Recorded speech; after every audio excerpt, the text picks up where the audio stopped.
حضرت کعب الاحبار سے مروی ہے کہ رب کائنات نے جب حضرت آدم علیہ السلام کا پیکر بشری تخلیق فرمایا اور زمین پر سلسلہ بشریت کا آغاز کیا تو وہ نور جو کبھی حجابات عظمت میں تھا، وہ نور جو کبھی عالم ارواح میں تھا، پھر عالم بشریت میں منتقل کرنے کے لیے پشت آدم علیہ السلام میں رکھا۔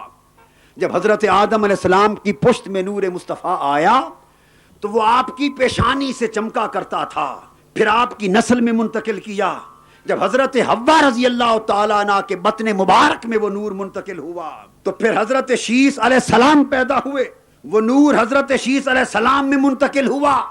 حضرت حوا کے بطن مبارک سے دو بچے جڑواں پیدا ہوتے تھے، مگر جب حضور علیہ السلام کے نور پاک کو منتقل کرنے کا وقت آیا اور حضرت شیس علیہ السلام کا انتخاب کیا تو تنہا ایک بیٹے کی ولادت کی تاکہ ان کا جد بھی یکتا پیدا ہو۔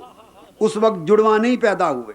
حضرت آدم علیہ السلام نے شیس علیہ السلام کی پیشانی میں نور چمکتے دیکھا، وصیت فرمائی بیٹے شیس علیہ السلام، وہ نور جو اللہ پاک نے امانتاً میری پشت میں رکھا تھا اب وہ تمہاری مبارک پشت میں، امین پشت میں منتقل ہو چکا ہے۔ اس نور کی شان یہ ہے کہ یہ صرف مبارک پشتوں میں رہے گا اور مبارک رحموں میں منتقل ہوگا۔ نصیحت یہ ہے کہ اس کے لیے پاکیزہ رحم کا انتخاب کرنا، چونکہ اس نور کا مسکن پاکیزہ پشت اور پاکیزہ رحم و بطن کے سوا اور کوئی ہو نہیں سکتا۔ پھر وہ نور اقدس، وہ نور حق، نسلن بعد نسلن، زمانن بعد زمانن، پاک پشتوں سے پاک رحموں میں منتقل ہوتا چلا آیا، حتیٰ کہ حضرت عبد المطلب کی پیشانی میں چمکا، پھر حضرت عبداللہ کی پیشانی میں چمکا۔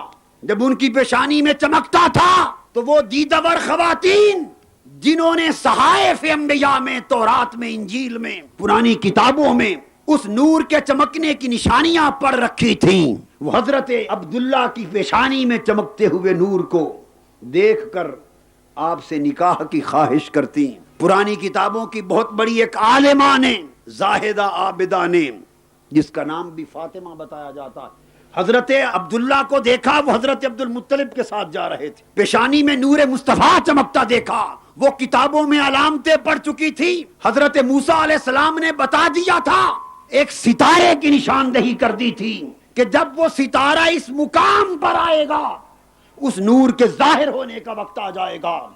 پرانی کتابوں کے عالم اس ستارے کی گردش کو دیکھ کر نور مصطفیٰ کے ظہور کا زمانہ قریب آتا جان رہے تھے۔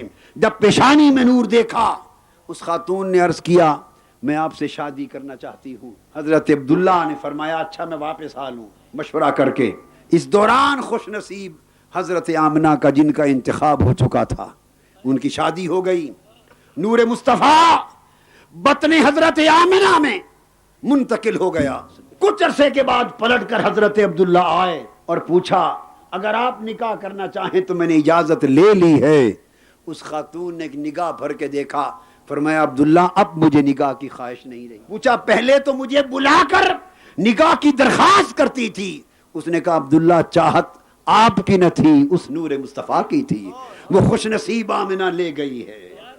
سب سے پہلے نئی ویڈیوز کو حاصل کرنے کے لیے شیخ الاسلام ڈاکٹر محمد طاہر القادری کے آفیشیل یوٹیوب چینل کو سبسکرائب کریں اور بیل آئیکن کلک کریں۔